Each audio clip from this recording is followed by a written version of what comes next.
A WWE star was injured this week on Raw, plus the Lucha Brothers confirmed their AEW contract status, and a former WWE Intercontinental champion could be AEW bound. It's all in the Cultaholic Wrestling news right now. The last Monster Standing match on Raw was a bit good. There was a fun bit of carnage, but there may have been a casualty in amongst the carnage. Yes, Brian Alvarez on Wrestling Observer revealed that Braun Strowman apparently suffered a torn groin during his last Monster Standing match on Raw. It seemed to come from a Samoan drop that Bronson Reed gave to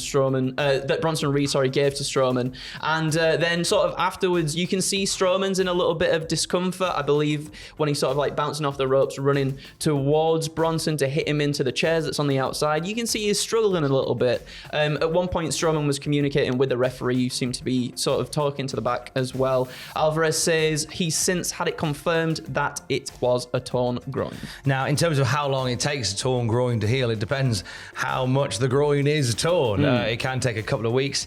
In the worst case scenario, it can take a few months, but we'll let you know when we know more about that at cultaholic.com. It was a shame that we had an injury coming out of what was a really wild and woolly and fun main event for Raw. Absolutely. And not only that, just the fact that Braun Strowman seems to be stopped with injuries as well, bless him. Like, just hopefully he returns soon and he's not as hurt or as badly hurt as what it could potentially be. That's 2 injuries for Raw in the last couple of days. Obviously, we had Ilya Dragunov go down over the weekend with an ACL injury, or an ACL tear, or an ACL injury that's going to keep him out potentially for 9 months. Oh, that's a shame. Devastated by that. But the last match he will have had was a banger against Gunter on a WWE Live event. Yep. I hope there is the opportunity to bring it back around to it. Oh, you know, that it writes itself right there, doesn't it? They do. I mean, even before that, just all the history they have together, they were going to get there eventually. But this is, I guess, is a little bit of something else. Maybe get them there. Arguably, one of Gunter's still one of his best matches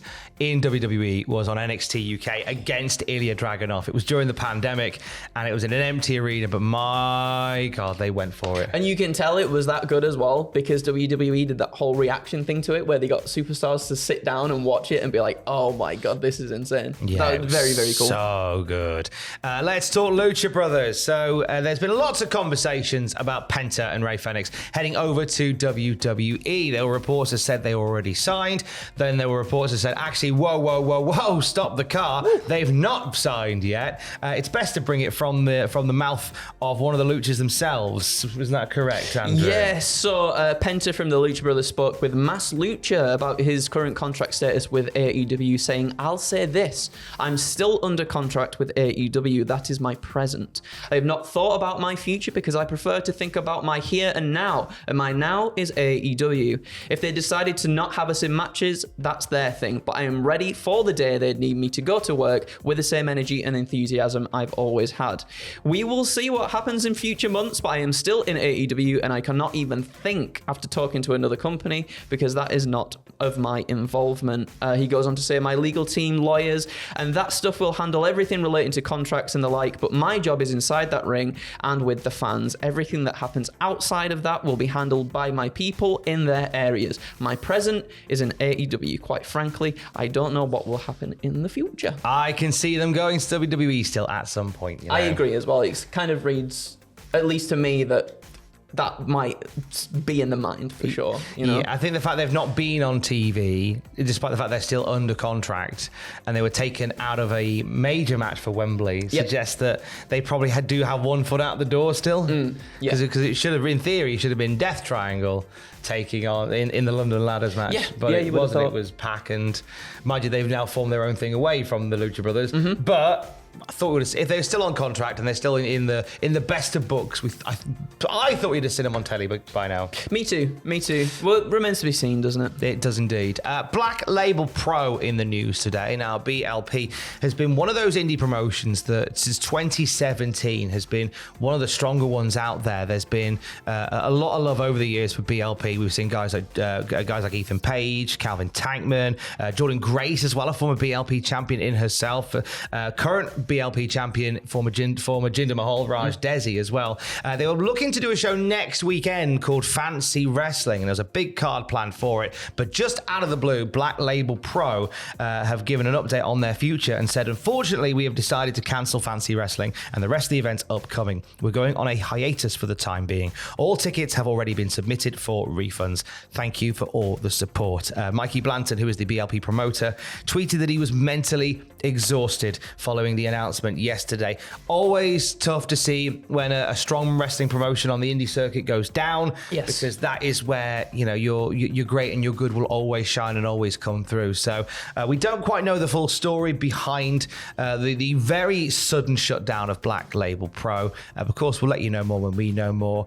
We've reached out to BLP to see whether they'll be up for having a chat with us at Cultaholic as well to see what the score is. But that's obviously to them in their own times, on their own terms. But best to all involved. Sad to see Black Label Pro go down. We send nothing but our best. Daniel Garcia, flavoured news. Is he sticking around in AEW? Well, I don't know, so why don't you tell us? Well, I think I will. I don't know what there's been some speculation about his next step, whether he goes off to WWE, seeks pastures new, or stays in AEW. Wrestle purists are reporting today that AEW is still confident that Daniel Garcia will re-sign and have put together creative for him in the event that he does. Do you want to see Garcia staying in AEW? I think so. I think there's much more for him to do in AEW yet that he's not reached with being with the company still. And I think we as fans want it more. I think they've done the right thing here in being like, sort of the incentive to stay is, well, we've got something for you if you would like it. You know what? Like, I guess if you're umming and ahhing as to whether you should stay or not, and maybe the company that you're with is like, well, we don't have anything for you at the moment. I feel like there's more incentive, or at least there would be for me to be like, well, maybe I'll go see what's going on elsewhere. But if they've got creative, if it's strong as well, like, good for them. I think they do really well with keeping Garcia on for sure. Switchblade Jay White, another name that's been on a bit of a hiatus from AEW recently. He suffered a foot injury that resulted in plans for the Trios title being scrapped. Wrestle Purist reporting that he is set to return to AEW imminently. Jay White has been of this. Oh, yeah, absolutely. Yeah. Yes, he has. So looking forward to seeing him back in the picture. But also, when we speak of factions reuniting in AEW, Hurt Business flavoured news this morning. Well, the Hurt Syndicate seems destined to reunite in AEW. So after the debut of MVP. Did you say MP3? MP3. After the debut of MP3. No, MVP, everybody. Dynamite Grand Slam. Coming to us tonight from Napster. Ibo of Wrestle Purist reported that Shelton Benjamin is expected to sign with AEW too.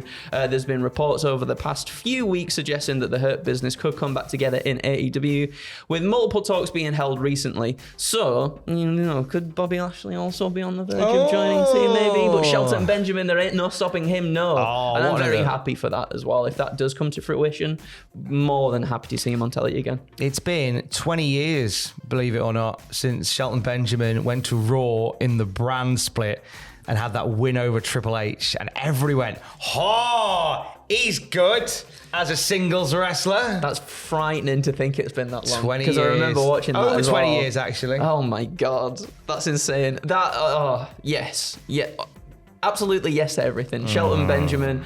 I think we were all a little bit, back in the day, like, oh no, they've broken up this really good tag team. Shelton more than proves that he's able to go it alone and do some really great stuff. Became a phenomenal Intercontinental champion after that as well. One of the guys that you kind of, when you think about the IC title, you kind of picture him because it's a workhorse title for somebody on the up and up. And whilst we never got that real up and up from Shelton Benjamin, like he really, I think, defined a whole era with the IC title, and still so much to give, so much still to offer for Shelton Benjamin, and we could see it being offered as part of the Hurt Syndicate in AEW. It is a pay-per-view weekend. You've got 9 pitches for WWE. Easy now. MP3 for MP3 Bad Blood. Later on today, you can download it on LimeWire, or you can watch 9 pitches for Bad Blood on our YouTube channel. You can listen to it on our podcast feed as well. This handsome gentleman and this taller gentleman will be doing live reactions, so they'll be giving their predictions for Bad Blood tomorrow as well. With what happened at Bad Blood, the WTF moments on the way as well.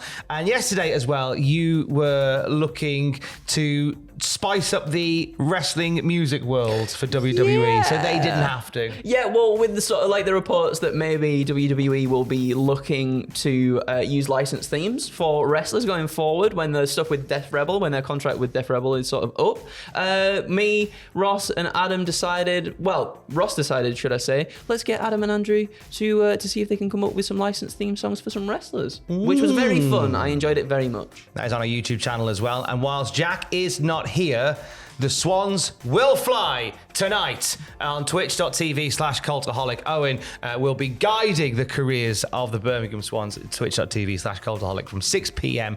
BST. And for the latest wrestling news at any time, you can check out cultaholic.com. Keys. I love you, bye.